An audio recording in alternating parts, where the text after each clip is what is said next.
I need all the wins, yeah. Ain't no L's, I gotta get a no call to quits, yeah. Gotta keep on moving no matter how hard it gets, yeah. Better move out the way, cause I'm coming with harder hits. My head is as hard as a brick, but I'm harder than all it is. You better move, you might get knocked out, knocked out. You better move, you might get knocked out, knocked out. You better move, you might get knocked out, knocked out. You better move, you might get knocked out, knocked out. My heart on my sleeve, stress, shield my greed. That's how I get it. Success ain't no giving. Some days I don't eat, I don't sleep. When I'm focused, I'm dangerous. Down, wonder when I'm anxious. Ain't no limit till I tank. I'm running on fumes. The opposition don't amaze. The roads racing through the pavement. Get your hands out of my bag. I know that's because I've been in it. I don't need to brag. I guess that's what happens when you taking care of your business. But some family, you do the math. I'm out of my pocket. Houston, we got a problem, man. Perfect, let them watch me. Elevating, got them knocks. Cause I'm the pilot in the cockpit. Nose diving in the option. Woo! Watch out, get ahead. Watch out, get ahead. Watch out, get ahead. It's time! Welcome to DFS by the Numbers with your host, Brady. Better move, you might get knocked out. Knocked out. You better move, you might get knocked out. Knocked out. You better move, you might get knocked out. What is up, everybody? Welcome to DFS by the Numbers. These are my final thoughts for UFC 283. We have Jamahal Hill going against Glover Teixeira. We have a 15 fight card to talk about. Lots to talk about. I do have 9 bets, 10 units on the line, 5 of those 9 plus money. It's a chalky card. It's another chalky card. Like last week was extremely chalky. Kept it kind of light last week. This week, same thing. I mean, lots of big favorites. The fight doesn't go to decision lines or as chalky as ever. I think on paper, this is one of the most, if not the most violent card I've ever seen. We have a minus 1,600 fight doesn't go to decision line on FanDuel Sportsbook. But yeah, this card's awesome. We have 2 title fights. Teixeira Hill is going to be awesome. Moreno Figgy is going to be awesome. Terrence McKinney on the prelims. It's going to be a great card. Can't wait to break it all down. We'll talk some weigh-ins. We'll talk some betting. We'll talk some Draftkings. But yeah, definitely looking forward to this card and talking about it with you guys. Before we get started, if you guys can please leave a like on the video, subscribe to the channel if you have not already. The goal is to hopefully reach 20K in the very near future. I've been working towards that. I think I'm almost at like 19K now. So if you have not subscribed, please be sure to do so. It does mean a lot to me. It really does. Do appreciate all the support week in and week out. Had a phenomenal card to start the year. I went 10-1 in picks. Should have potentially been 11-0 if Ihor got the nod. Went 3-0 on the bets. So started the year good, but we got to keep it rolling here. New week. Got to turn the page, and hopefully it's another good week here. So let us get to the chat. We have Costa, hopefully I pronounced that right. He said, hey guys, what do you think about the minus 105 for the fight to end in round 1 or 2 for the Glover and Hill fight? It sounds too good for me. I don't hate it. I personally think this fight does finish either in like the 2nd or 3rd round. So I was like potentially looking at the over 1.5 rounds, but I could also see this finishing in the early 2nd round. I don't know. I could see this. I think this fight's going to finish. I just don't know when it's going to be. I feel like it's going to be like mid-fight though. Mid-fight. So I don't know if I touch that personally, but I don't hate it. We got Joseph saying sounds good, but both men are very durable. That is very true. We got Thundernut DFS. What is up, Thundernut? Hello, fellow fight fans. What is up? How you doing? We got Chopper in the chat. Ontario's back. Yes, that is great news there. We have Rob in the chat saying, Brady, what is up, Rob? We got Reed in the chat. You better not get knocked out. Let's go. We have Thundernut saying, Lacerda round 1 sub plus 1,600. Well, that's his path to victory, right?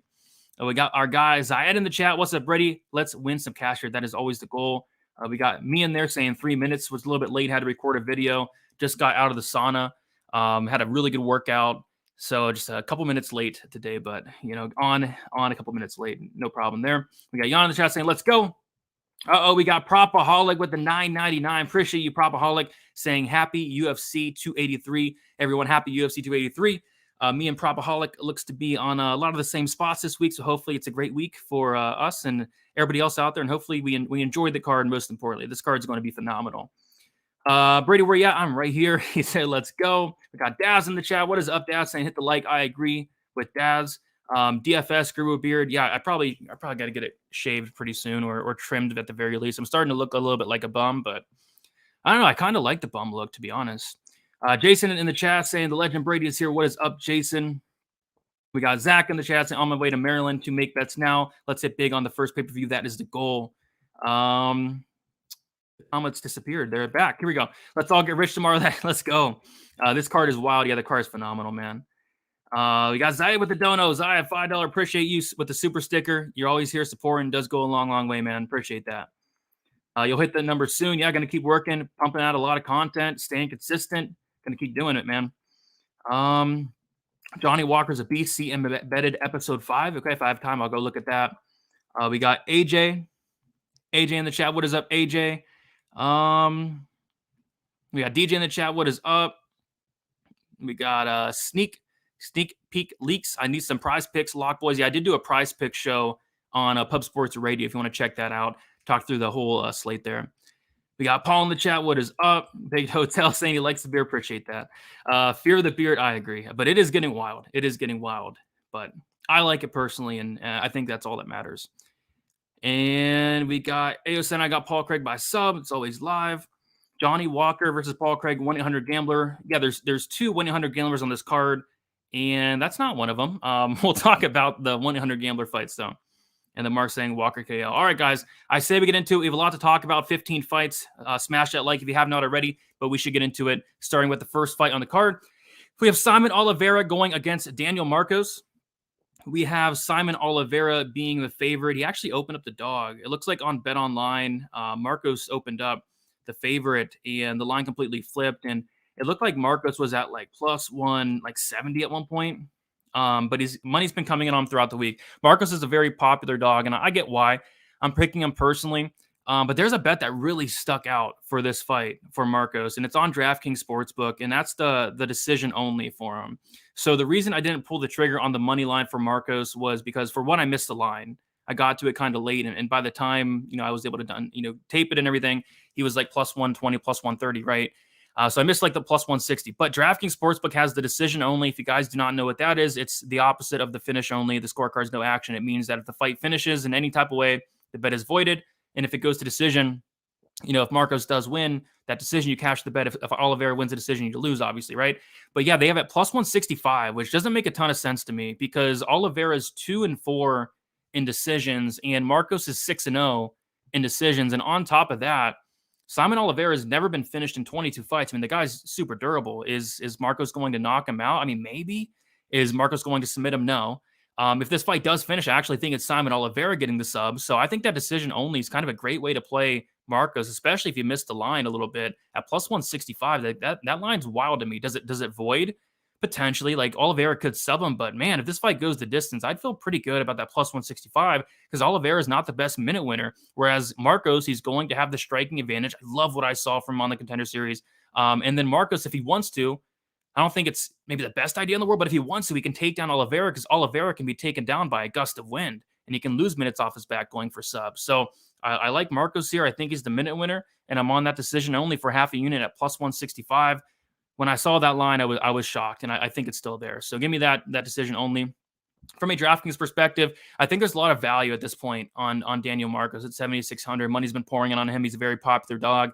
7,600, he's like a +120 dog. I saw him at like +115 on some books. So I think that opens up a lot of value. So I'll be on Marcos from a DraftKings perspective.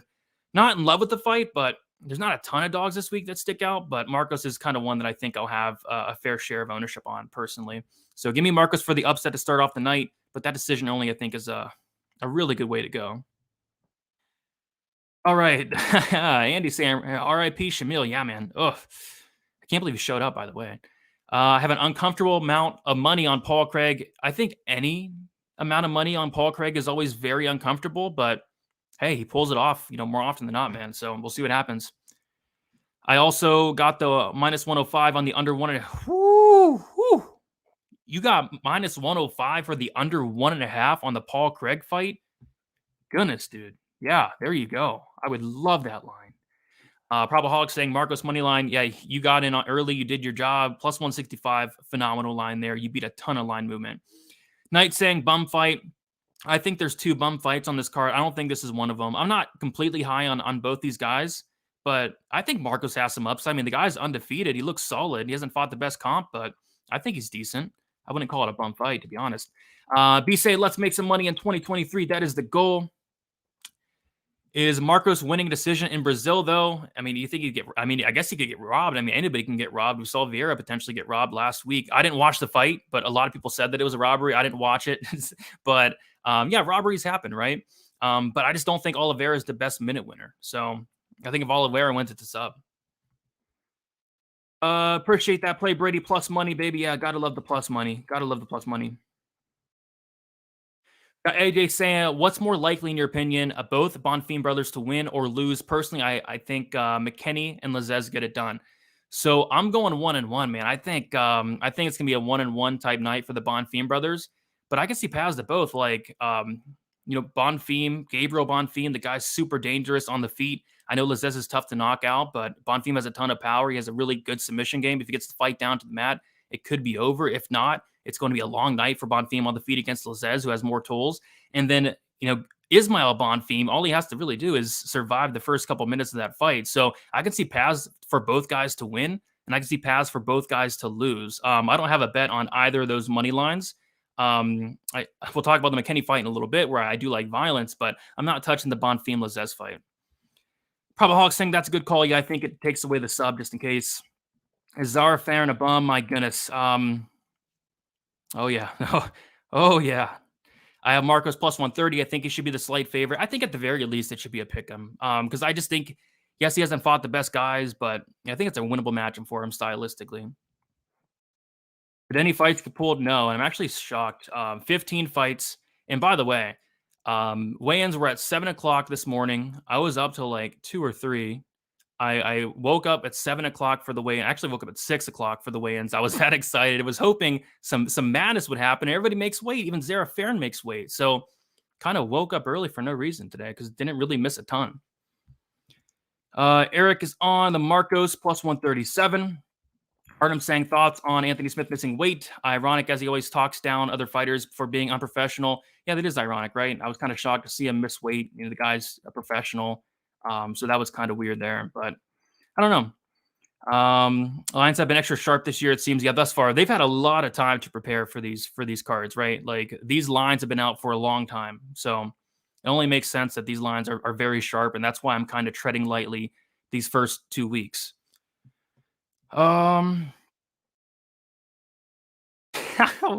If Paul Craig wins, I'm ordering a Versace kilt. There, that'd be sweet, man. That'd be sweet. All right, guys, we'll keep moving on. This is one of 2 of the 1-800-GAMBLER fight of the night, a fight that probably shouldn't be bet on, but I do have a bet on this fight. We have Josiane Nunes going against Zara Farron. We have Nunes, who is just a massive, massive favorite. Josiane Nunes is sitting at minus 500. I see a minus 550, 560. And the reason being is because Zara Farron is the worst fighter on the UFC roster, and I can't think of a close second. The close second actually would be Mandy Bum, who fights in 2 weeks. We'll have the pleasure of watching Mandy Bum. But yeah, Farron, I was watching tape on her Saturday night, and I just bursted out laughing because it was so bad. It was like a 5-minute laugh that I couldn't stop laughing. I mean, it was horrible. She's been finishing the first round of both of her UFC fights, and she's, her bread and butter is the striking, but even her striking is like, her striking defense is non-existent. Her hands are low. She's slow. She doesn't move her head. Her striking defense kind of sucks. I mean, it's bad. And, people saw the weigh-ins, and as expected, Farron's much bigger, much, much bigger than Nunes. But I'll be honest. I mean, Farron could be 8 feet tall, and I still wouldn't put any money on her. I mean, this is bad. This is bad. Man, I think Nunes should steamroll Farron and do it in the first 5 minutes. Farron, not only has she not fought, it's been like 2 or so. It's been a while since we've seen Farron fight. She's pulled out of multiple fights. I'm shocked she showed up against Josiane Nunes. I was shocked to see her on the scales. She barely made it. She got there with like 10 minutes left, and she barely made weight. This should be Nunes all day. I mean, like I said, Farron could be 10 feet tall. I mean, I still wouldn't put a dime on her. I just don't think she's that great. So she's getting up there in age. She's 6-4. I mean, this is probably one of the lowest level fights I've seen ever. But I think Nunes should finish her first round. The bet I do have is the under 2.5 rounds. Got it at minus 135. I still see it at minus 150. I think it's very playable there. I think Nunes finishes her in the first 5 minutes. and she should be ashamed of herself if she lets this fighter go into the second round in Farron. But I like getting that extra, 5 minutes with the under 2.5 just in case. So you give me under 2.5. I don't hate people taking the plus money shot on the under 1.5. I don't hate people taking the shot on Nunes inside the distance. This should be Nunes all day, despite the height disadvantage. Yeah. Don't bet on Nunes at minus 500, and don't bet on Farron. I mean, you're allowed to pass. You don't have to take these. Oh, imagine betting on Zara Farron. I mean, how could you live with yourself betting on Zara Farron? Like, if you lose that bet, how are you going to live with your? If I bet on Zara Farron and she lost, I probably would never come back. You would never see me on this channel again if I bet on Zara Farron and lost. I would quit. I would quit everything. Because that's awful. That's a terrible feeling, man. But yeah, Nunes starches there, I think. Nunes on DraftKings is fine. I think she's going to be low owned, 9,500, chalky, but expensive, but first round knockout upside, in my opinion. But yeah, this fight's wild. Just wild. I will be watching. I'm looking forward to it. I know a lot of people aren't, but I'm looking forward to it.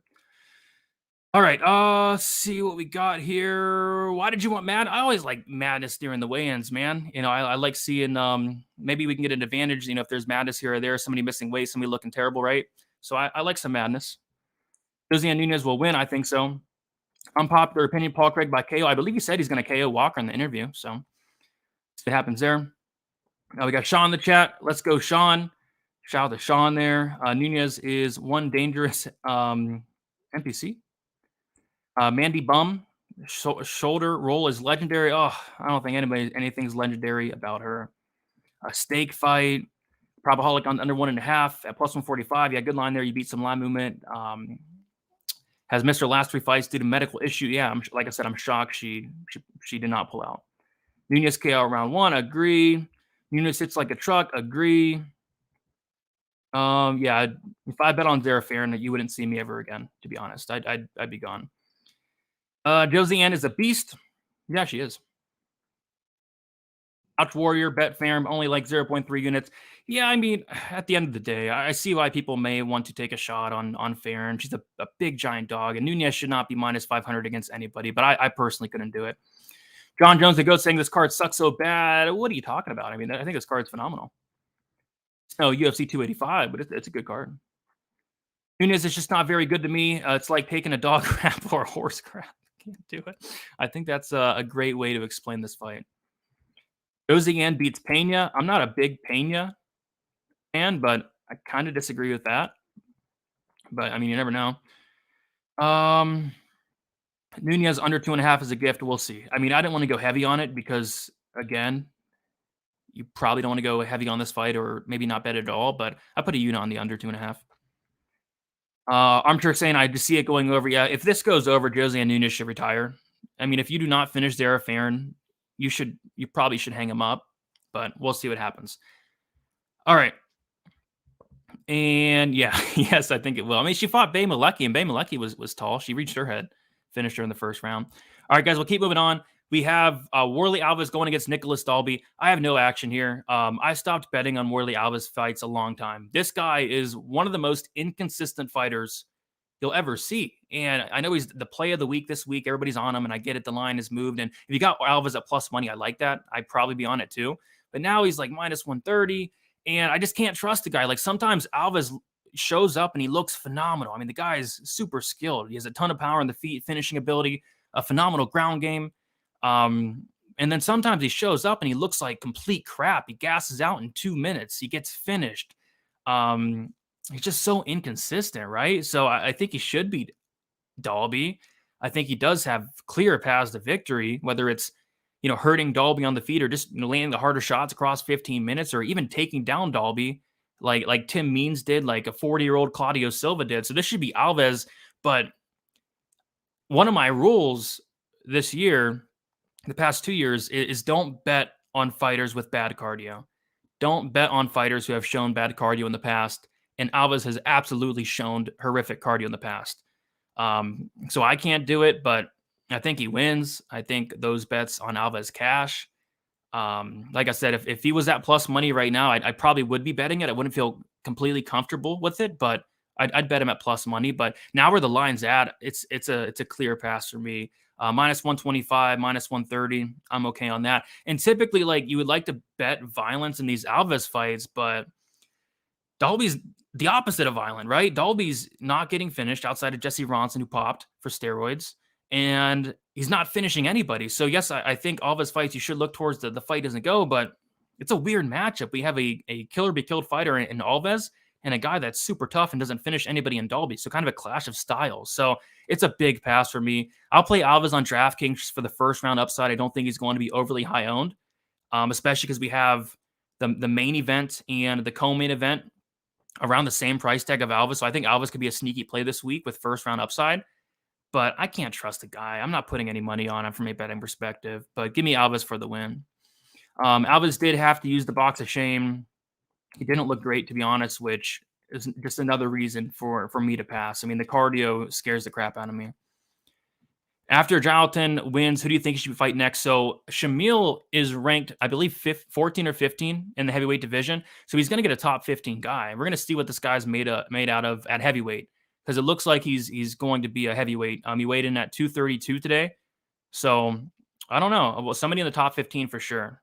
And I think he probably beats a lot of these guys in the top 15, honestly.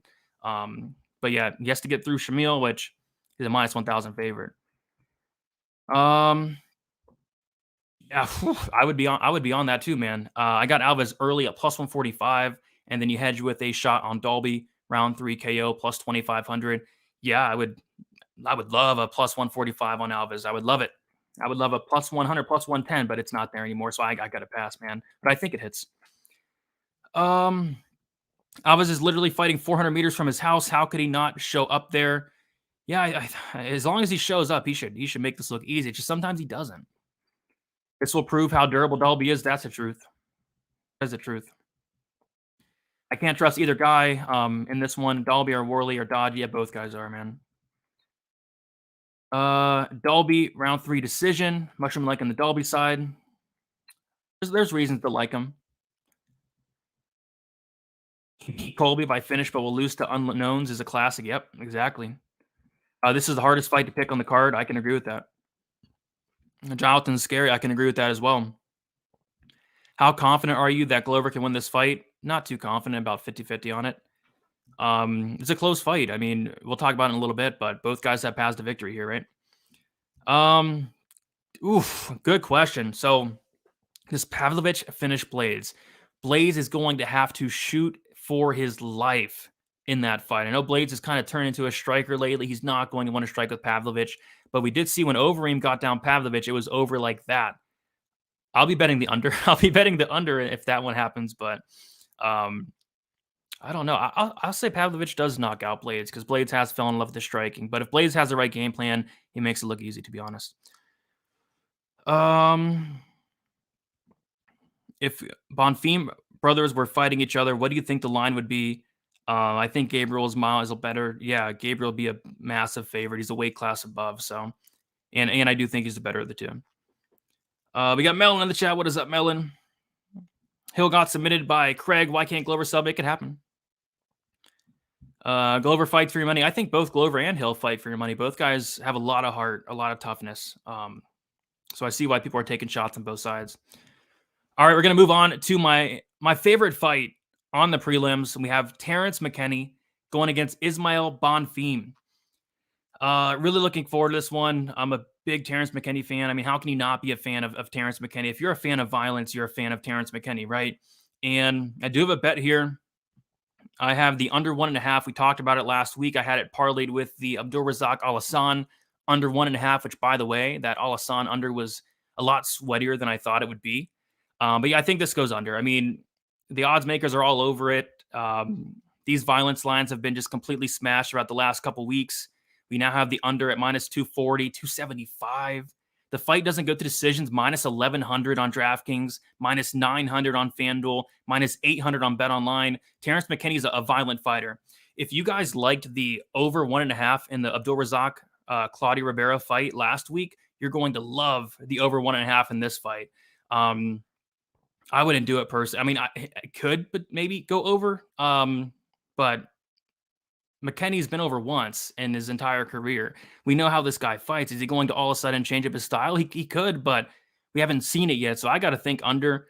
I got to think McKinney's going to have a couple minutes here to get it done, and he's very live to do so. Almost put out Drew Dober, right? He's super dangerous. The guy has a ton of power, submission ability, but it's just the cardio, the pacing of McKinney. He's going to be fighting outside the U.S. here. He's going to be fighting in enemy territory. And if Bonfim can last a couple minutes, he's probably going to finish Terrence McKinney. We've seen it time and time again. Terrence McKinney goes out there hot, does not get his opponent out of there. He crumbles. He's been finished 4 times. So I do want to pull up these violence numbers here on the sheet. So Terrence McKinney has a 100% finish rate in his wins and his losses. He's never seen the distance. He's been to the 3rd round once. He's been over once as well.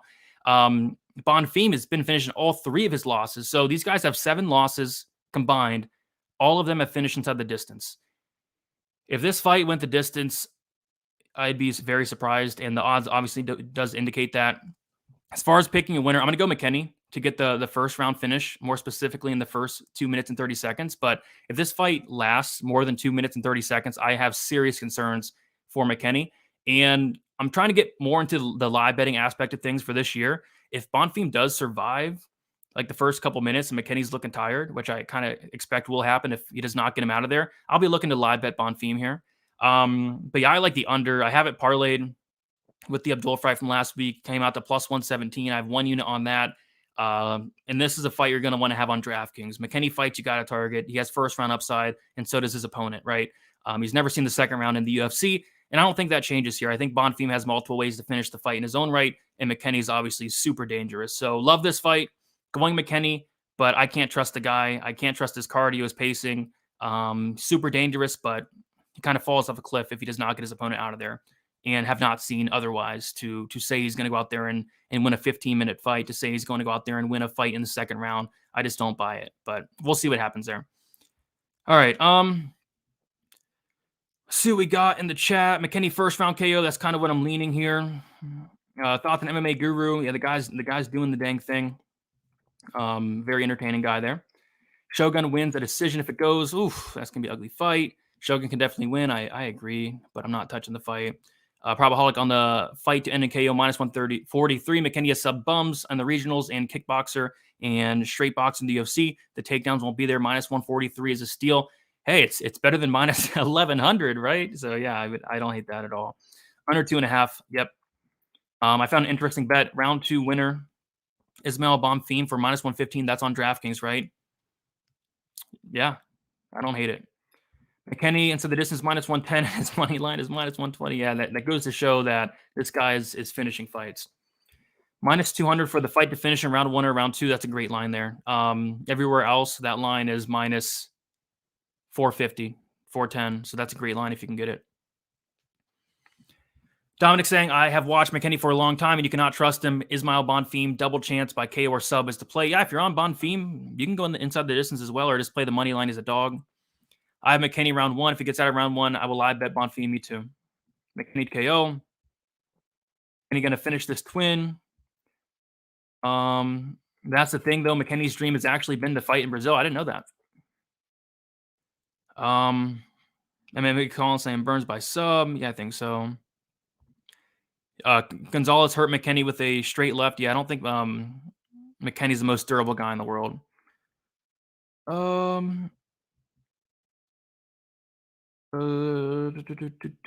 Tyler saying, what up, Brady? I think the Bonfim bros are a great place to parlay them. I'm going 1-1. I'm going McKinney, and then I'm going Gabriel. Like in Bonfim inside the distance. Should I double my units on the under 1.5? I don't know. What's the line? What's the line on it? Did you get a good line? Because right now it's like just got smacked all week. It's now it's like 625. So not much you can do there. Burns versus Shavkat. Who would you pick? I mean, it'd be Shavkat. I think Shavkat could beat him, but Burns is no joke. And yes, Figgy's not a fight ready. That is confirmed. All right, we'll keep moving on. We have Cody Stamen going against Luan Lacerda, and I do have a bet here. And right off the bat, like this is probably my least confident bet on the card, but I think it's a solid spot to look at. So I'm taking violence here. I'm taking the fight doesn't go to decision. I got it at plus 170. And I have a half a unit on it, and it's now plus 160. And the reason I do like violence here is a couple reasons. So The first reason is Lacerda, if he wins this matchup, it's going to be by sub. He has an 88% finish rate. 10 of his 12 wins are by submission. The guy's very dangerous on the mat. That's what he's good at. That's really the only thing he's good at is that grappling, but he's phenomenal at it, right? Cody Stamann's been subbed in 2 losses against great grapplers and Aljamain Sterling and Saider Magomedov, but still he's been subbed 2 times nonetheless. If this fight does hit the mat in any type of way, whether it's Lacerda pulling guard, whether it's Lacerda taking the back standing, whether it's Cody Stamann maybe going for takedowns here and going down to the mat. If it hits the mat, Lacerda is going to have opportunities. And then on the feet, Cody Stamann's a decisionator. He has not finished many guys in the UFC. He got his last finish against Eddie Wineland. I was there at that card, UFC, was it Austin? The KO prop for Stammann was like plus 360, something like that. But anyway, he finished Wineland. That's great. But I mean, this is a step down. I mean, Cody Stamann's fought the who's who. He's fought guys like Jimmy Rivera. He's fought guys like Merab Dvalishvili. He's fought guys like Aljamain Sterling. He's fought guys like Saider Magomedov. He's fight, very, very good guys. And Lacerda's making his debut. He's really one-dimensional. I mean, would it shock anybody if Stammann went out there and got another knockout? It's a big step down. And on top of that, I heard an interview with Stammann, and you can't take too much into interviews, but he was talking about finishing this guy, Lacerda, in the first 2 rounds. So yeah, I think it's striker versus grappler. Lacerda's going to have a big reach advantage, but it should be Stammann being the better striker. Give me the violence here. I think Stammann decision's probably most likely, but I'm taking a half-unit shot on that violence at plus 170. Just couldn't ignore that line there with a newcomer in Lacerda. A lot of question marks on the guy, and a big step up for Lacerda and a big step down for Stammann. From a DraftKings perspective, I don't hate some shots on Lacerda. 7K for the submission upside. If he does win, it's probably by sub, and it's probably by first-round sub. So I'll be taking some shots on Lacerda as a pump play. As far as Stammann goes, I mean, I just think there's better options up top. You have Almeida, who's 9,700, who everybody's going to try to get to. You have Thiago Moises, who I think wins by finish. You got RoboCop, who's probably going to win by finish. You got Andrade up there. You got Gilbert Burns up there. Just a lot of other plays that I like better than Cody Stammann this week. So the pick is Stammann. I think Stammann does win this fight, but I'm taking a half-unit shot on the violence and seeing what happens for that. All right.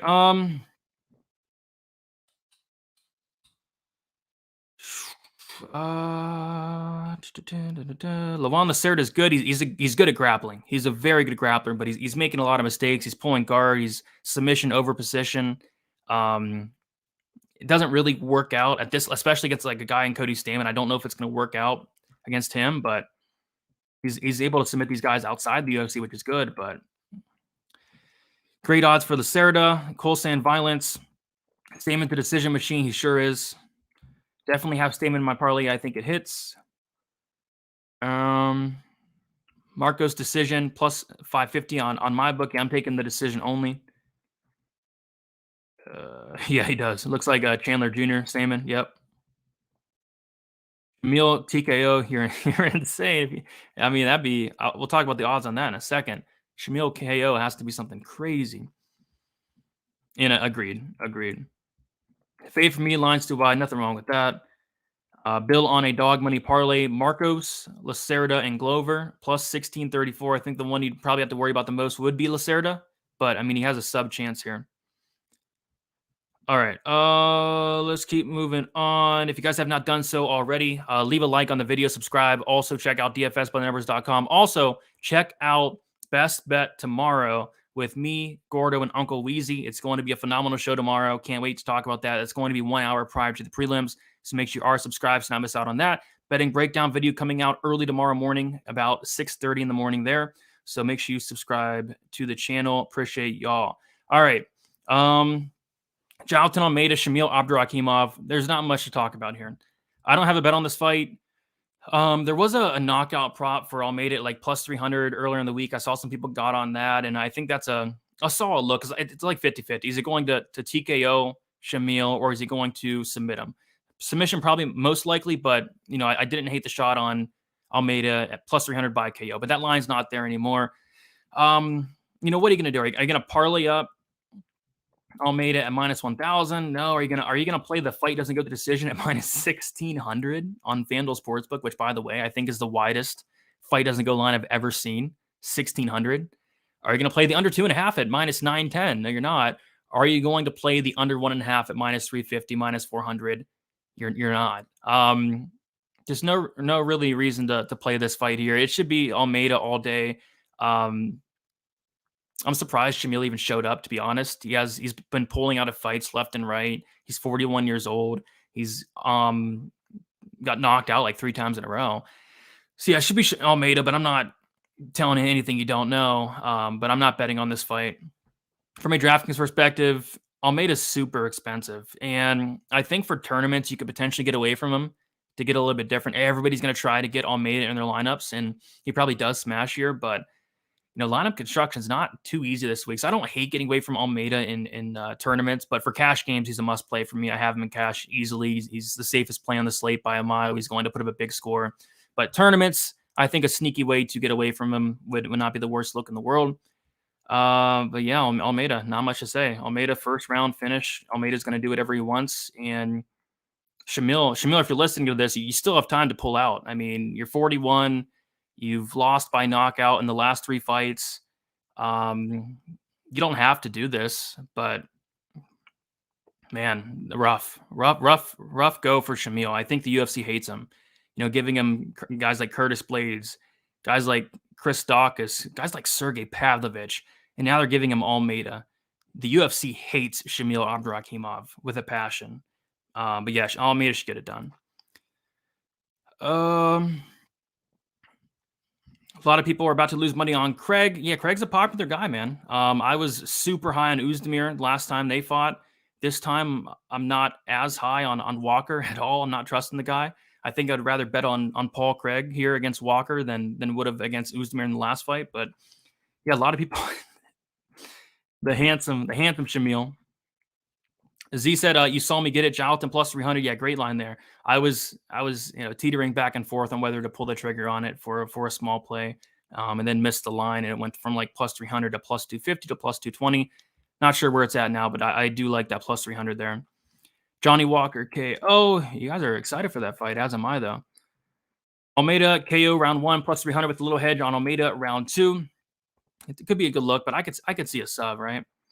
We got Blood Money. Blood Money saying, "Let's go. What's up, everyone? Great show as always, Brady." Blood Money will be on best bet for the Lewis Spivak card next month. Sorry, Blood Money. Didn't realize how bad of a card that is, but maybe we can find some spots. And by the way, Blood Money, I did see a couple bets you're on, and I'm on some of the same spots here, so hopefully it's a good card for us.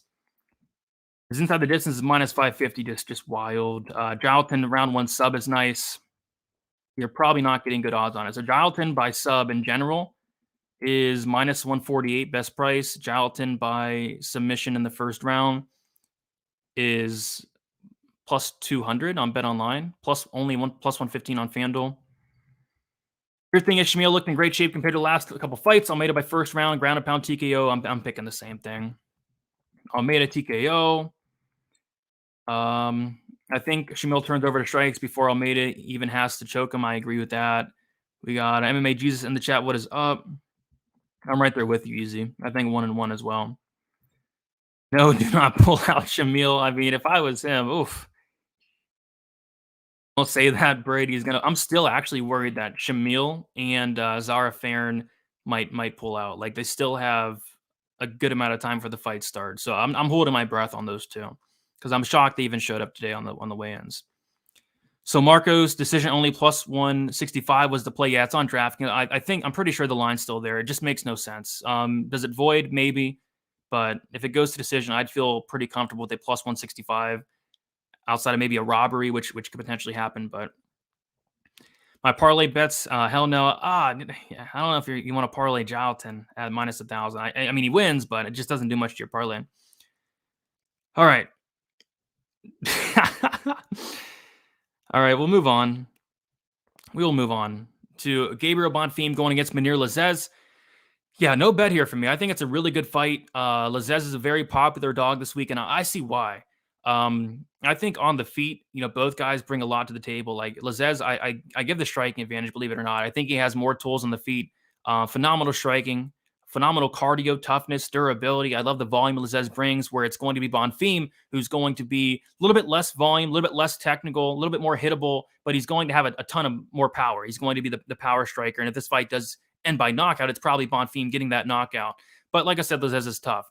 The ground game is kind of where I have my question marks and why I can't bet this fight. I went and watched a lot of tape on Lazzez, and there's just not a lot of footage of guys going out there and taking him down. And what really impressed me from Gabriel Bonfim was the ground game. And this guy's ground game is no joke. He got that Von Flue on the Contender Series, but when fights hit the mat, he's getting submissions. And that's kind of my concern here. Like, if I knew for a fact Lazzez has really good takedown defense, and if I knew for a fact this fight was not hitting the ground, I'd be hopping on Lazzez too. But just some question marks here for me. I'm going to pick Bonfim, but I'll be honest, no confidence in that pick. But I'll take him to win here, and I'll take him to win by submission. I say he does get this fight down to mat, but I don't have anything on this fight, guys. I'm staying away. From a DraftKings perspective, I actually do prefer Lazzez at that price tag at 7,400. He's shown the durability. He's shown the volume. If he can keep this upright, he's probably going to win the fight as long as he does not get knocked out. So from a DraftKings perspective, I'm looking at Lazzez. But from a betting perspective, just nothing sticking out. Curious to see where the line's at now, because Lazzez, really popular dog. I think there's two really popular dogs on the slate, one being Marcos and then one being Lazzez, and I see the reason for both of them. But we see that Lazzez is now plus 137, plus 140. He was like plus 160 at one point. So some money has been coming in on Lazzez. I get why people are taking the shot, but for me personally, just not enough information. I'm going to sit back and watch this one and see what happens. No props sticking out. Don't love it for DraftKings. I think it's a great fight, but just don't want to get invested with any money. Peter saying under 1.5 minus 315 is not a bad parlay piece. I mean, that's the most chalked and juiced under you'll probably ever see. But yeah, it hits. I think it hits. DFS by the number, getting Lauren Murphy number. I don't know about that one. I'll get Jessica Andrade's number, if anything. The Ghost of Shogun. Yep. Lazzez time, plus 155 is insane. Yeah, that's not there anymore. You got a good line there. I don't hate it. I don't hate the shot. Yeah, minus 1,000. I got burned on PFL Wrestling Chicks. Yep. There you go. I'm on Lazzez. I think he keeps it standing. Yeah, if he can keep it standing, I think it's going to look like a very close fight at the least. But I do favor Lazzez on the feet. But just got to watch out for that power. Jonathan ain't no PFL chick. That is very, very true. I bet Lazzez, he out-wrestled Alassane. Yeah, but that's Alassane, though. And hopefully if you keep it standing and win that decision, plus 140. Yeah, I don't hate it.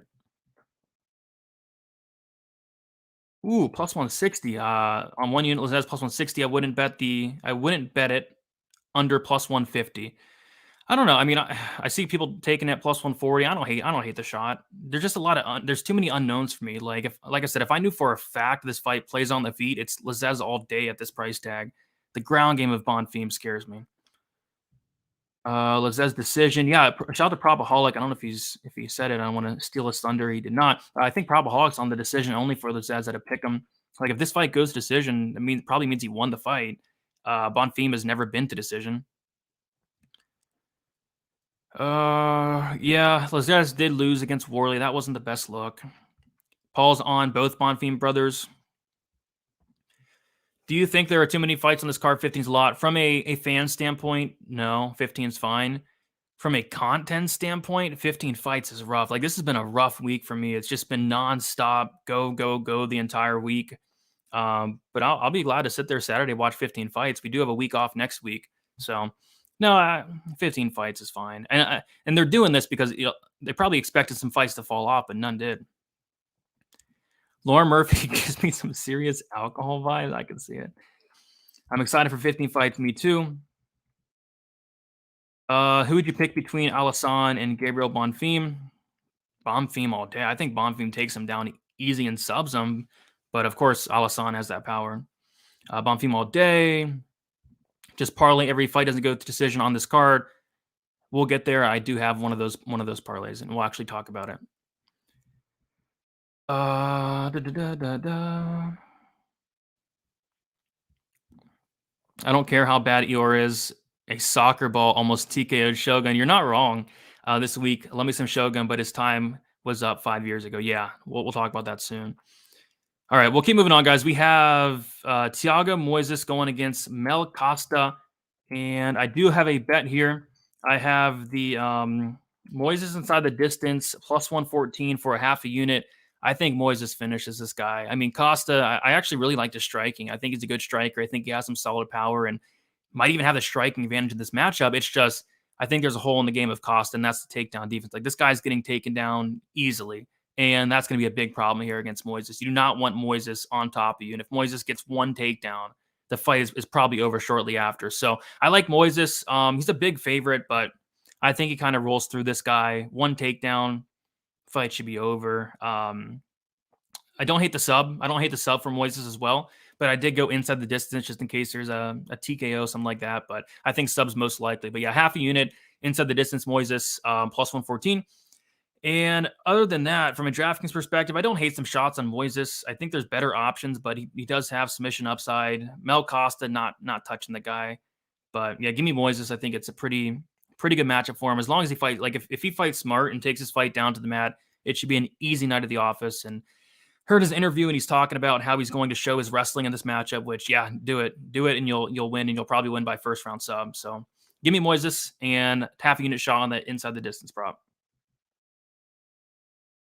Parlay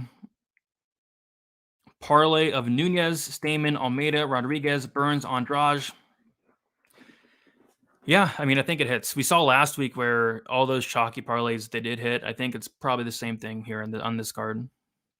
The other guy's record's full of bums. Yeah, there's a bunch of them. I'm hoping Moises isn't too chalky for DK. I don't think he will be. I think it'll be pretty low owned. Who will have less ownership, him or RoboCop? Let me pull it up for you right now. I think RoboCop is going to be higher owned than Moises. I'd be shocked if it's the other way around, but I can pull it up and see what I got. There we go. So it looks like Moises. Yeah, I think Moises is going to be around like 15-20%. And then I think Rodrigues around like the 25, 26, 27% range. So I think RoboCop's going to be a little bit higher on there. Hit the like bums. Hey, the audience, there are no bums. There's no Zerafarans in this chat, but yeah, hit the like. I agree. Costa is good. Yeah, I think his striking's good, but man, don't know about that ground game. You picked Moises by decision on your initial breakdown video. I guess I changed my mind there. My bad. But yeah, I think he does sub him. Moises for sure. Agreed. You're not a bum. Come on, you're not a bum. RoboCop wins also, and we're going to talk about that fight now. All right, so we have Gregory Rodrigues going against Bruno Ferreira. Another really violent fight here. So if you guys were watching Stat Diggers on Sunday, which if you guys do not, that should be a show you should tune into. It's probably one of my favorite shows of the week with Uncle Wheezy. Shout to Wheezy. Not here today, but shout to him. We talked about this fight, and FanDuel was hanging a fight won't start round 3 at -112, and I didn't think much of it, but we talked about it again on probability, and that line was still there. I know Uncle Wheezy smashed it for 5 units, and I probably should have done the same, but I did hop on that for 2 units. Just a terrible line by FanDuel. I thought for sure they would void it, but they haven't.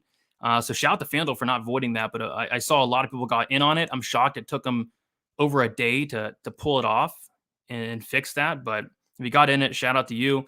But yeah, I like violence here. I like the under 1.5. I like the fight won't start round 3. If you want to parlay up the fight doesn't go to decision with other violent spots on the card, I don't hate that. It's a very violent fight. Bruno Ferreira taking this fight on short notice.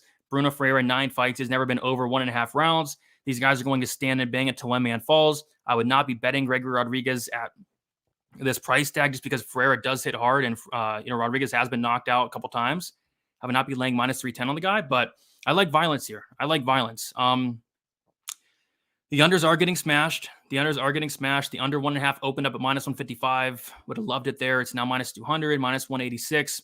But if you were to bet this fight, I would look towards the violent route here. One of the most violent fights on the card. And these fight doesn't go to decision lines are getting smashed too. We have -800 for the fight doesn't go. -600 for the fight doesn't go. 670, 700, 750. A very violent fight here. And a fight where I feel like Rodrigues is going to go out there and stand and bang. But if he wants to take this guy down, he could do that as well. And Rodrigues' ground game's phenomenal. It's just he never uses it. So Give me violence here. On DraftKings, I think both sides are in play here. RoboCop, excuse me. The Farron fight's so bad, it's making me sick. Dang you, Farron. But anyway, on DraftKings, 9,100 for RoboCop, first round knockout upside. And if Bruno Ferreira wins, first round knockout. So a fight on DraftKings I do like here. But yeah, phenomenal fight, violent fight, lots of violent fights on this card. This is one of the most violent, I'd say. But I'll take RoboCop. Man. All right. No love for Melk. Yeah. I mean, I think he's good, but just stylistically, I think it's a rough go for him. Terrence McKinney. Brady Weezy plus the under 2 rounds on FanDuel. Probability never misses. Yes, sir. One of my favorite shows as well. Who are your favorite live dogs? Need some cheapies from DraftKings perspective. I like Marcos. I like Lazzez. I like Teixeira.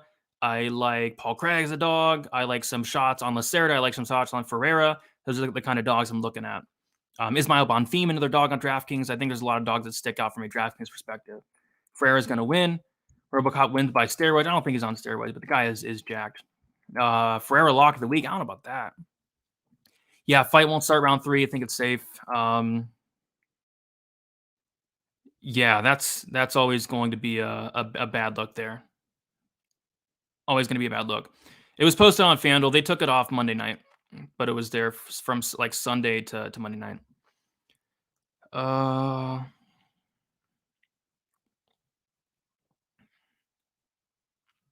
Parlay bet saying hit the like. I agree, Parlay. I agree. All right. We shall move on to the next fight. We have this is the 1-800 gambler fight of the week. This is a fight that I feel like nobody should be betting on. And if you do bet on this fight, you probably should be ashamed of yourself. Because I don't know. I mean, but this is rough. We have Ihor Potieria, who I don't think is UFC caliber.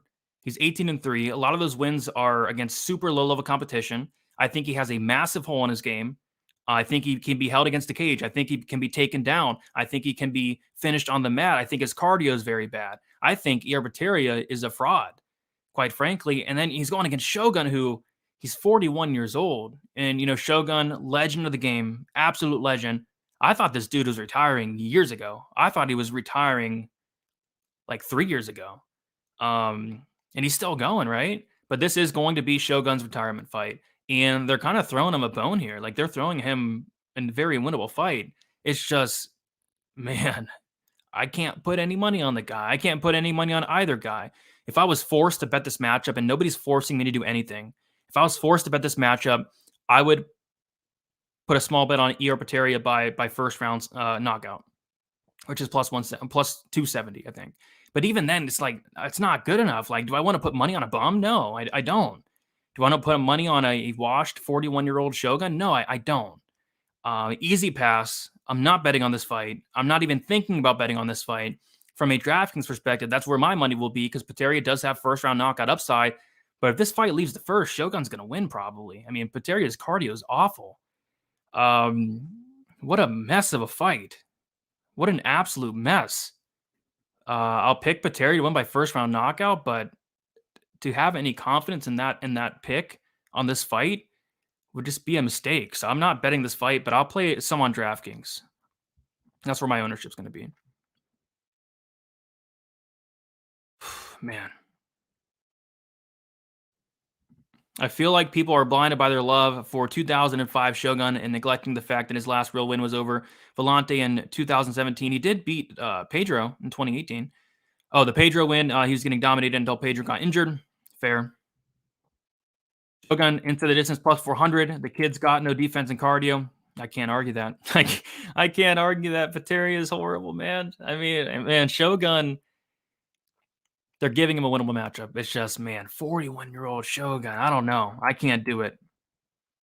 Watch versus fraud pass. I'm right there with you. Shogun split decision. It's probably something crazy.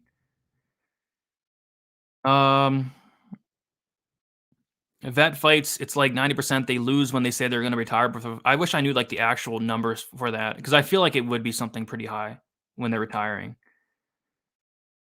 You Beach John Jones, you're sick. You're sick. Come on, no. No bet, smart. 1-800-GAMBLER, yeah. There's just some names that when you hear them, it's automatic pass. You're going to hear a name in 2 weeks, and that name's Mandy Bum. You're going to hear that name, and that's going to be a 1-800-GAMBLER too. Nobody should be betting on Mandy Bum. Pulling for Shogun to retire on a win here. Yeah, I think most people are. He was awesome back in the day. Absolutely legend, man. Legend. Enjoy the last Shogun fight. Enjoy last Shogun fight as a warrior. I don't know if we're going to enjoy it because he might get knocked out in the first round. He's going to get Frankie Edgar. I can see it. But if this fight gets extended, maybe live bet Shogun just because Potieria's cardio is so bad. But even then, like I'm staying away. I'm staying far away. All right, guys, we will get into the main card here.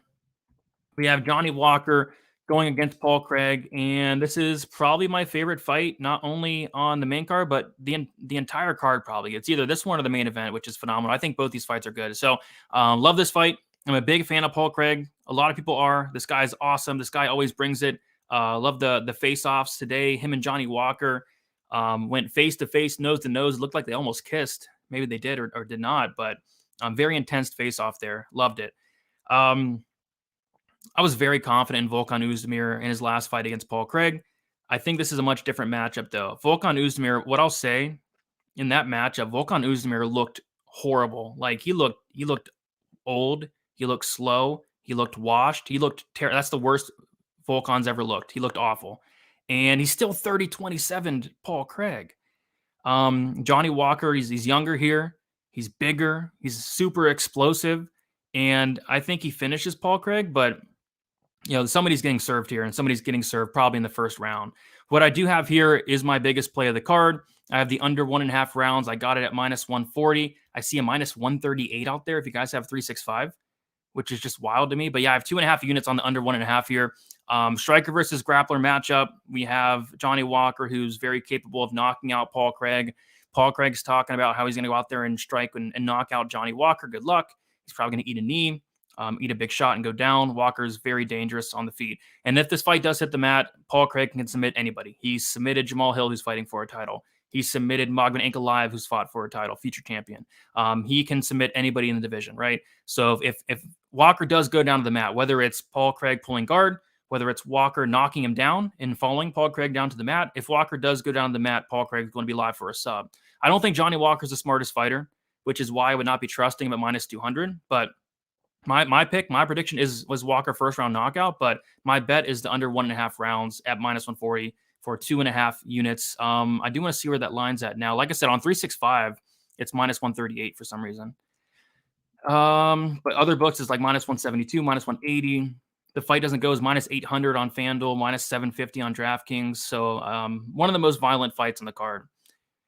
Paul Craig has been to decision twice, once against Oezdemir in his last fight, and then once against Shogun in that draw. But yeah, these guys, but we can take a look at the finish rates on this one too. Johnny Walker, a 95% finish rate, finished 95% of his wins. He's only won one decision. Paul Craig, a 100% finish rate, has never won a decision. And then Walker's been finished 5 times, and then Craig's been finished 4 times. So both are killer be killed fighters. Stylistically, I like it for violence. On DraftKings, I like this fight a lot. We have Walker 8,700, first round knockout upside. And then we have Paul Craig, who is always in play as a live dog on DraftKings at 7,500. Have a lot of this fight. But the pick's Walker. Don't hate anybody taking a shot on Paul Craig by sub. I mean, every time Paul Craig fights, the sub is a bet you got to consider. Johnny Walker by violent KO. That's kind of where I'm leaning. Johnny Walker off CBD, new mythical fighter. Yeah, he was a dog against Cutelaba for some reason. I bet Johnny Walker by knockout, which I should have just played his money line, but he ended up submitting Cutelaba. Propaholic on it as well, -140, good snag. Yeah, this is my first bet of the card like last week. So this is the first fight I taped because I wanted to get in on the violence. It stuck out like a sore thumb. The only way to lose to Paul Craig is bad fight IQ. The blueprint's out. The blueprint's been out, but it keeps happening, right? Paul Craig is incapable of taking down Walker. Smart Walker inside the distance. I agree. Paul Craig's not taking down Walker, but he will pull guard. I don't trust Walker's fight IQ, me neither. I think Craig pulls the upset. I can see it. People aren't worried about Walker being so timid. So, yeah, here's the thing. Walker's timid against a guy with a freaking hammer on his chest and Thiago Santos, right? Walker's timid against a killer in Jamahal Hill on the feet. Walker's been timid against strikers with a ton of power because he's getting knocked out, right? Why would he be timid against Paul Craig, who's the worst striker in the top 15? I don't know. I think he should be the opposite. I think he should go in there and take chances against Paul Craig on the feet. I mean, Paul Craig has nothing on the feet for Walker. I know Paul Craig has been talking about he's improved his striking, but no. I mean, he's a grappler. That's what he is. That's what he's always going to be. He's 35 years old. He's not going to make major changes. So, yes, he's timid, but he's timid against murderous power punchers, and Paul Craig is not that. Although Paul Craig is talking about knocking out Johnny Walker, but I gotta see it to believe it. Walker has like 50 pounds on Craig. I don't know about 50. The guy had a boring decision against Santos. Yes, he did. But completely different matchup. Yeah, I don't think he has anything for him. Fight doesn't go decision parlay. Tasty. Yep. I have a violence parlay. I'll talk about it at the end. He was getting beat up by the Hawk. Again, a different matchup. Kudalaba has really good wrestling for the first 2 minutes. Paul Craig does not. What's up, Tony? How you doing? All right, we'll move on to the next fight. We have Jessica Andrade going against Lauren Murphy. And I don't know. I mean, I like Jessica Andrade. I'm a big fan of hers, always have been. But in terms of this fight, like there's not much sticking out. Are you going to lay minus 500 on Jessica Andrade? Probably not. Does she win? I think she does. But she's a big favorite. And then the other thing I'm kind of struggling with is, does she finish Murphy or does she win by decision? Like, Murphy's good at one thing and one thing only, and that's she's tough. I don't think Murphy's that good. I think Andrade's level is above her. Murphy's now 39 as well. I think Andrade wins the fight. It's just, does she win by a dominant decision? Does she get that finish at some point? So it's one I'm just staying away from. The picks Andrade, very confident in Andrade, but am I going to parlay her at minus 500? I'm good on that. From a DraftKings perspective, not touching Murphy, but I will touch some Andrade there. 9,400. She scores very well on DraftKings. She puts on a pace. She has that finishing ability. She has the wrestling. If Andrade does win the fight, which I think she will, she has a good chance to score a lot up in this 9K range. So I do have some Andrade on DraftKings, a decent amount. But from a betting perspective, there's not much sticking out. Like, I'm flipping back and forth on whether, is Andrade going to finish or not. I don't know. I could see it, but again, Murphy's tough, and I do respect the toughness of Murphy because that's the one thing she's good at. But Andrade should win this fight, but nothing from a betting perspective. Your highest scoring DK fighter, I think Jailton Almeida. I think either Brandon Moreno, Figgy. I think one of those can score super high, and then I think Terrence McKinney has big ups. Lots of guys with big upside on this card. Walker, Craig, a lot of upside. Ismail, Bonfim, Terrence McKinney, a lot of upside. Rodrigues, Ferreira, a lot of upside. A lot of upside fights on this card. Walker said he wants to show his ground game. Yeah, that's funny, right? Walker said he wants to show his ground game, and Craig said he wants to show his striking. I think that's hilarious, which only makes me like violence more. Yep, that's funny. That is hilarious. I really think Terrence will gas himself out and get finished. Ismail is tough. Definitely on the table. Jessica, KO next fight. Win.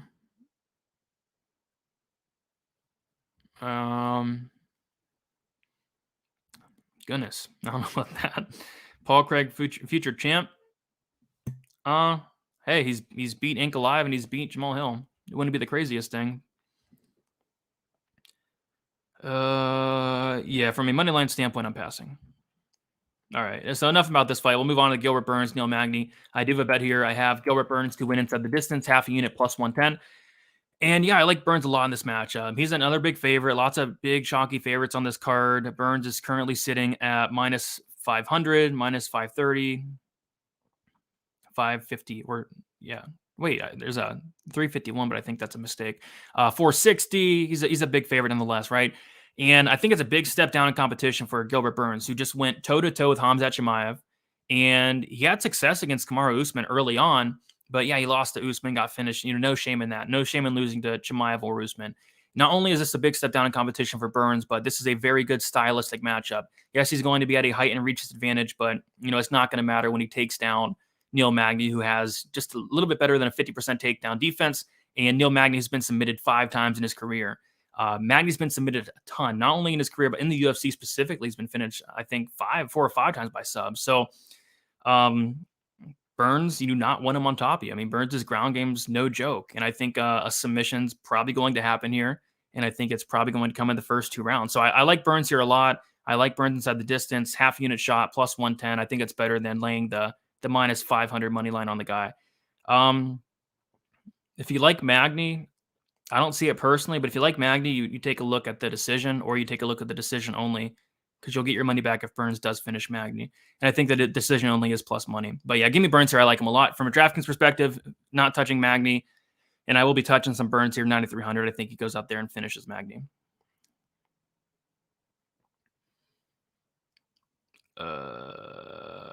Magny could upset here. He has like 10 inches of reach on Burns. Yeah, but that 10 inches isn't going to do anything on the mat, though.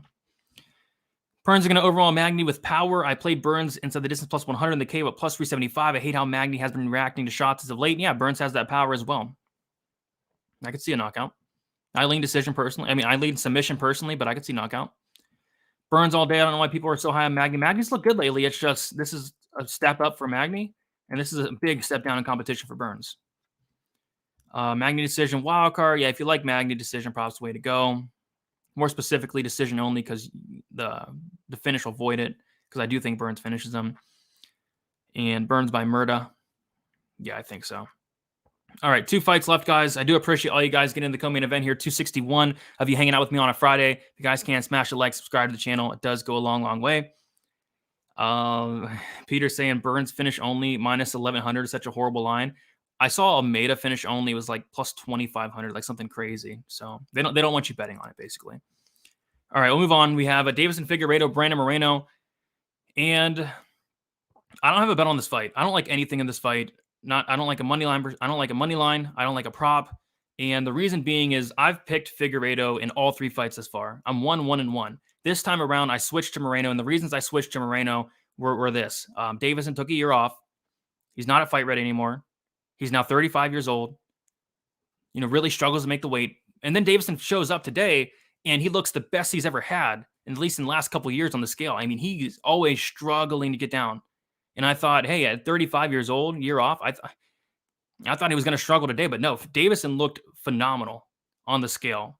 Yes, he wore the shades and all that, but he looked great. He looked phenomenal. I was shocked. That was one of the ones I had circled for the weigh-ins to look at Deiveson and see how he did show up and look. And he looked good. So I can't bet Moreno at chalk here. I think if you're going to bet this fight from a money line, you got to take the plus money, because these guys are so well matched. Like, this fight's going to be close. This fight probably goes to decision, right? It's a close fight. You have the minute winning of Moreno, the power of Figgy. It can really go either way. And seeing Deiveson show up and look great on the scale, just another reason for me to not bet this fight. If I was to bet it at this point, although I am picking Moreno with little confidence, it'd be on the plus money of Figgy, because these guys are so well matched. So it's a pass for me. It should be a straight pick of minus 110 each way. I don't think there's much value on either side here. If anything, like I said, it probably would be the dog shot at this point. It's because it could, flip a coin on it, right? Just flip a coin. Like, this fight's going to be close. Figgy's plus 105. Like, if you're a Figgy backer, you gotta love what you saw at the weigh-ins. If you're a Figgy backer, plus 105 for Figgy. I can't do it, but I don't hate anybody taking the dog shot. I would not. I don't know. I wouldn't lay chalk on Moreno just because it's going to be a close fight. From a DraftKings perspective, this is where my action's going. I'm going nearly 100% owned on this fight. It's just these price tags, right? We have 8,200 for Figgy, and then 8,000 for Moreno. And I'm going to be taking advantage of these price tags and some things I want to bring up. And let me bring it up here. So Figgy scored 68 in the draw in the first fight, the fight I thought he should have won, especially without the point deduction. But even with the point deduction, I thought Figgy won, right? He scored 68 in the draw. He would have been 98 with the win. Moreno scored 80 in the first draw, which would have been 110 in the win, right? The second fight, Moreno scored 97.3 at 8,000, where he's at now. I would take that all day. And then in the third fight, Figgy scored 110. I mean, these scores can't be ignored. I mean, both guys have a ton of upside, a lot of volume each side. You have the power of Figgy, the knockdowns of Figgy, the takedowns of both guys. And this fight probably goes to full 25. And at these price tags, you cannot ignore it. So I will have as much ownership possible on this fight. I think it's pretty close to 100. I try to get as much as possible. I can double check my ownership here. So I have 52% Moreno, and I have 36% Figgy. That's just how it worked out. So I'm about, was it 88%? About 88% of this fight. Would have liked a little bit more, but was not able to get as much Figgy as I'd like. But still, I like the savings of Moreno here. But seeing Figgy on the scale kind of makes me like him a little bit more. But this is a close fight. But yeah, it's a fight I'm going to be heavy on DraftKings for. The pick is Moreno. But after seeing the weigh-ins, not as confident as I was. But I'm going to keep my pick there. I like this fight to go the distance. Yeah, it'll be a sweat, but I think it does too. Moreno sub only on DK minus 190 or Figgy KO only minus 165. Thoughts on any James Krause effect on Moreno? Yeah, he was training with Glory MMA and then he had to move like halfway through camp. I don't know. Maybe that does affect him. Maybe it doesn't. I don't know. What's up, Cole? Finally caught it live. Appreciate you, Cole, hanging out. Best of luck to you as well. People said Figgy looked terrible. Yeah, they said he looked terrible during the week whenever they posted that one picture. But he looked good in the skill. I thought he looked horrible. You probably have a bet on Moreno then, right? You probably have a bet on Moreno. If people are betting Figgy, they're going to say he looked great. If people are betting Moreno, they're going to say he looked horrible. That's just how it goes. I thought he looked good, and I don't have a bet on this fight because I was expecting him to look like crap. Yeah, I'm not sure what was up with that Figgy and his banana. Pantoja beating Moreno. He's beat him twice before.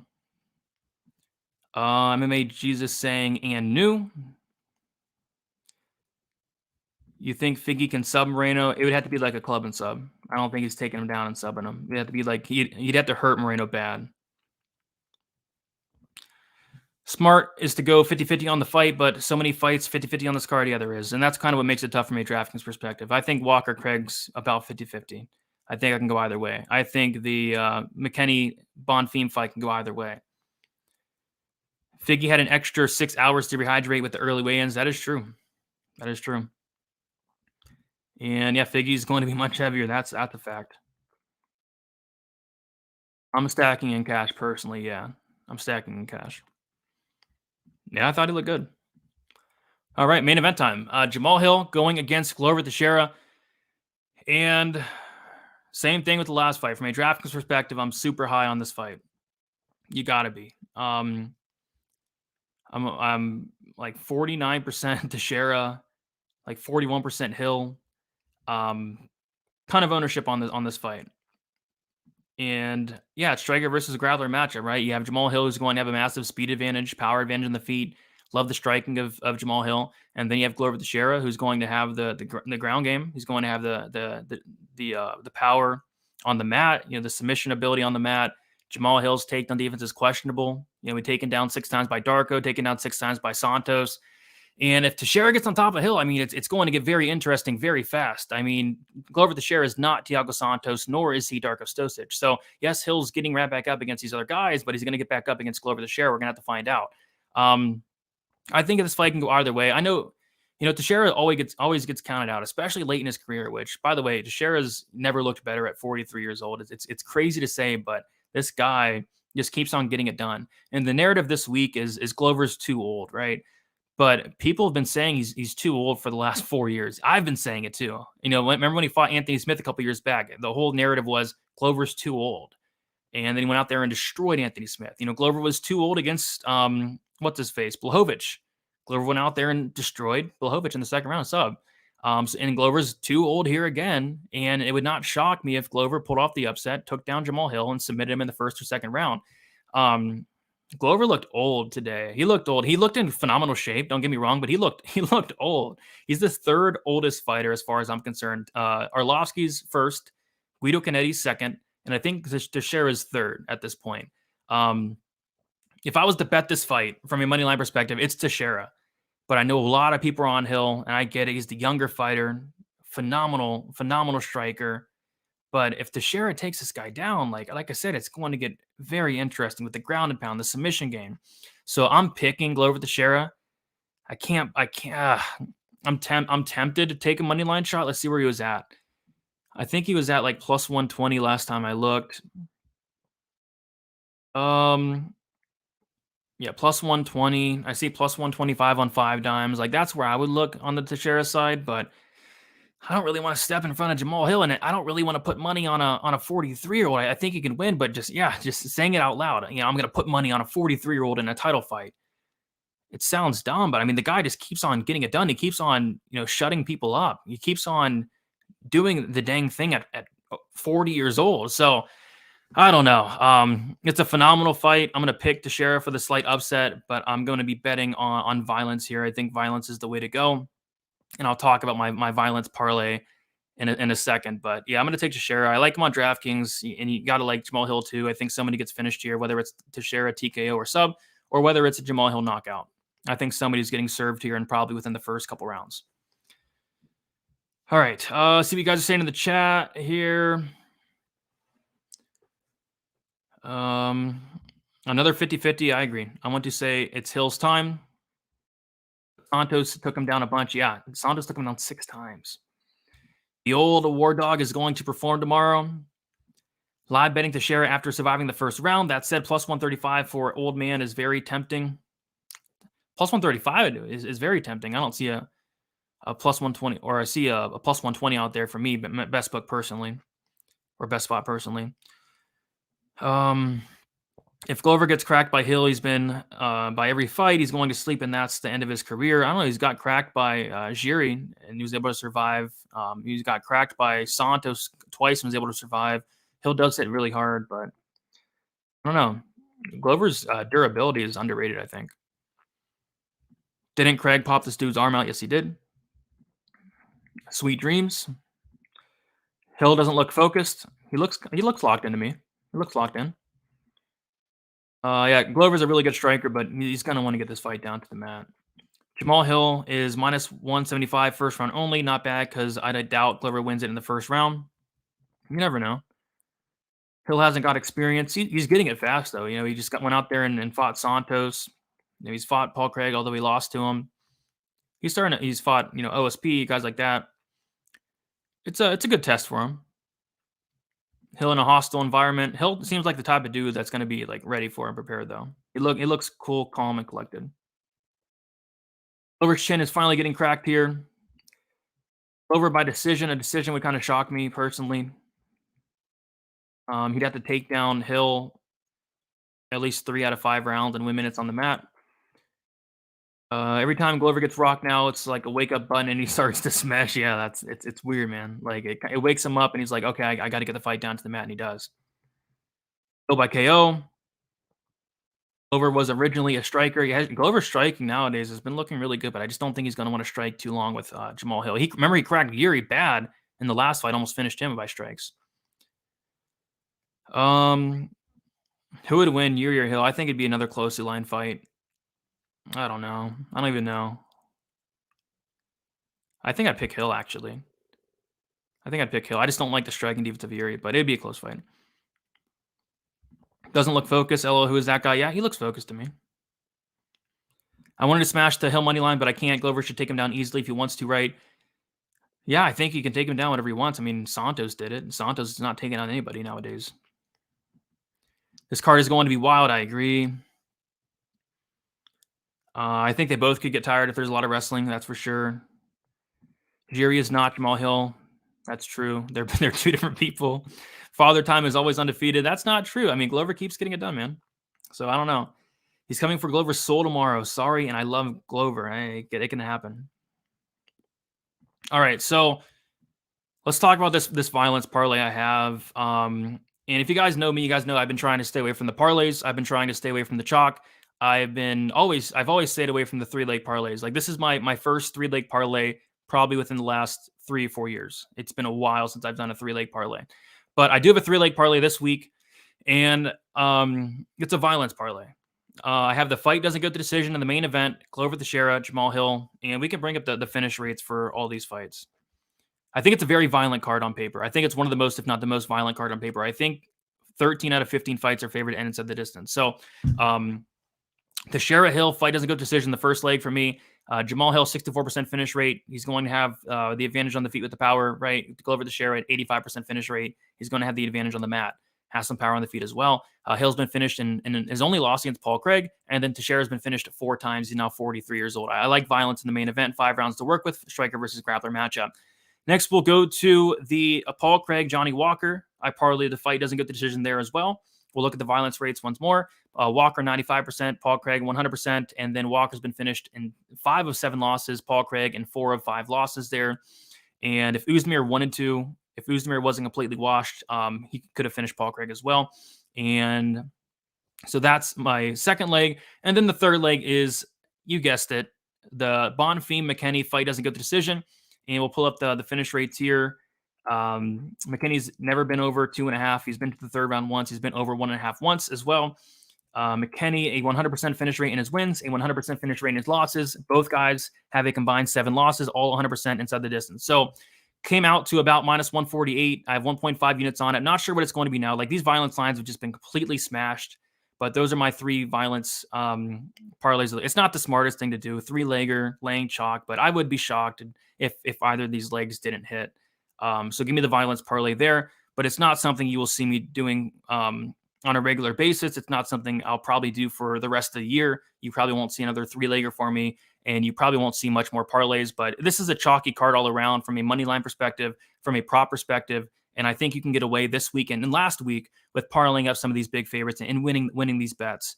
Some more violent spots. You know, Rodrigues, Ferreira is an absolute violent spot. Ferreira's never been over 1.5 rounds. Rodrigues, 85% finish rate. Rodrigues has been knocked out twice. Another violent spot, Potieria, Shogun. That's a violent fight. Almeida, Shamil, Abdurakhimov, probably the most violent fight on the card. Just a lot of violent spots on this fight. You know, Alves is a violence guy. Nunez is a violent fighter. Just a very, Jessica Andrade brings the violence. Burns brings the violence. So yeah, just a very violent card overall. And these are the cards I like. I like violence. So hit up the chat real quick and then we'll go over my final bets. But man, I don't know about that, Vanilla. I don't know about that. I think Glover subs him inside 2.5.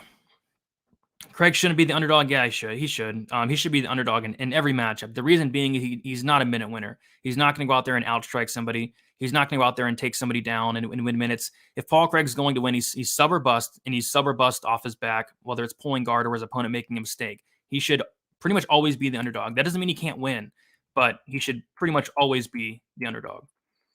Walker shouldn't be an underdog. I agree.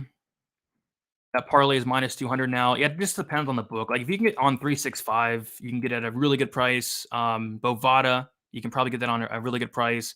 But DraftKings, FanDuel, these violence lines are just way overpriced. They're all over it. Sounds good, Brady. Hopefully it does sound good.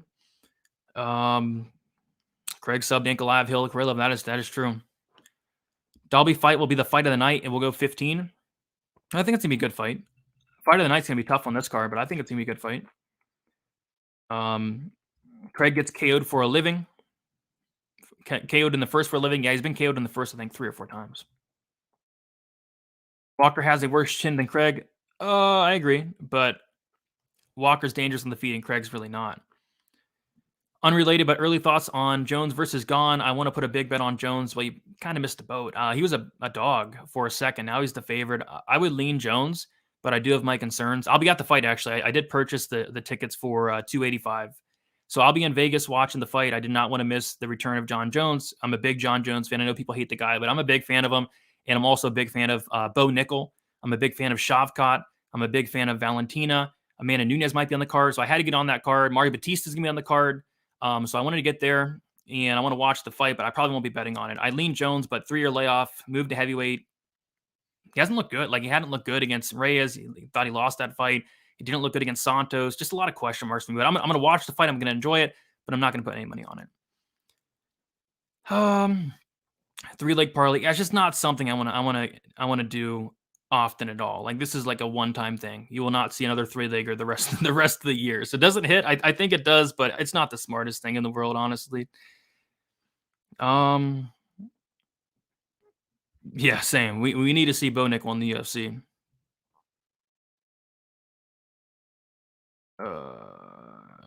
Peter saying Volk Islam over 2.5 minus 120 on DK. Yeah, a lot of people getting on that. I don't hate it. If Craig loses, everyone's going to look like the Jordan crying me. Yeah, a lot of people have faith in Craig, and you know, nothing's wrong with taking a shot on a by sub. All right. Come on now. Francis took him down and controlled him with 2 blown out knees. John Jones has the blueprint. He does. I agree. And I'm picking him to win. There's just some question marks for me to lay chalk. Like, as a dog, yeah. John Jones is probably the look, but now he's the favorite. So we'll see where that line goes. But yeah, if he wrestles, he makes it look easy, I think. All right, guys, we'll talk about the bets I have for the card. So we kick off the night with the Daniel Marcos decision only. Talked about it, very first fight. I like Marcos here, but the reason I didn't pull the trigger on the money line was because I think Simon Oliveira, if he does win this fight, it's by sub.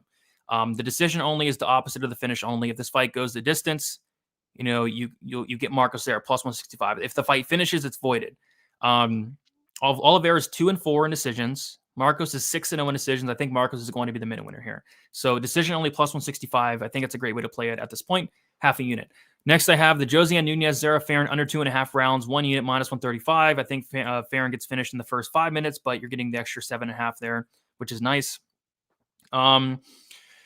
Next, I have a Stamen Lacerda fight doesn't go. Like I said earlier, it's my least confident play, but it's at the number. I do like it. I think there's reasons to like it. Lacerda, if he wins this fight, it's going to be by sub. Stamen taking a step down in competition, got a knockout in his last fight. He's looking for another one here, he said, within the first 2 rounds, and he's going to have the striking advantage, right? So I can see like a Lacerda early sub or Stamen late knockout type situation there. So I took a half unit on the fight doesn't go in the Stamen Lacerda fight. Moises inside the distance, half a unit plus 114. Burns inside the distance, half a unit plus 110. There's that mistake line on FanDuel, minus 112 for the fight won't start round 3. I have 2 units. Kicking myself for not putting more on, but I thought they would void it, but they're gonna honor it, it looks like. So shout out to FanDuel for that. And if you guys got on it, shout out to you guys. We talked about it on Stat Diggers and Probability. Other than that, I have the under 1.5 parlay from last week. Abdulrazak Al-Hassan, Claudio Ribeiro under 1.5. They got it done. Sweaty, but they got it done. And then I have McKinney under 1.5 against Bonfim. That came out to plus 117. I have 1 unit on that. I have the Craig Walker under 1.5, 2.5 units minus 140. My biggest play on the card. And then I have the violence parlay. 3 violent spots. McKinney, Bonfim, fight doesn't go. Teixeira Hill, fight doesn't go. Walker Craig, fight doesn't go. Came out to minus 148, 1.5 units. And like I said, on other books, it's probably going to be a lot wider than that, especially on FanDuel if you do it there. But look for it on maybe Bovado or 365 or maybe MGM. Probably get better lines on some of those books. But yeah, guys, that is it. 9 bets, 5 or plus money, and 10 units on the line. So looking forward to it. Jayhawk saying I only bet parlays and I had 134 unit profit with a 46 ROI. Yeah, there you go. You probably hit a couple big ones then to get that. It's great work there. It could definitely happen. It could definitely be done. DK Cash, who do you pick? Hill or Old Man? I'm fading the main event in Cash because I think it can go either way. So what I'm doing in Cash is I'm stacking the co-main. I think both guys have seriously high floors.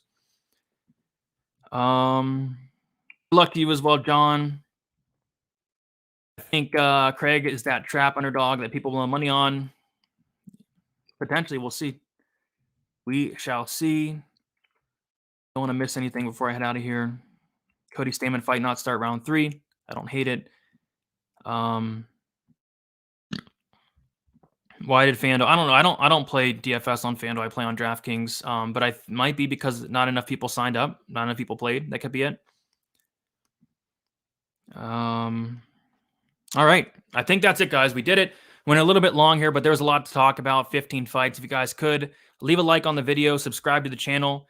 Do appreciate that a lot. Betting breakdown video will be out tomorrow morning, 6:30 a.m., bright and early, and then going to be going live for Best Bet with me, Uncle Weezy, and Gordo. That's going to be 5 o'clock p.m. Eastern time. I believe the card starts at 6. So we'll go 1 hour prior to the prelims. Be sure to show up for Best Bet.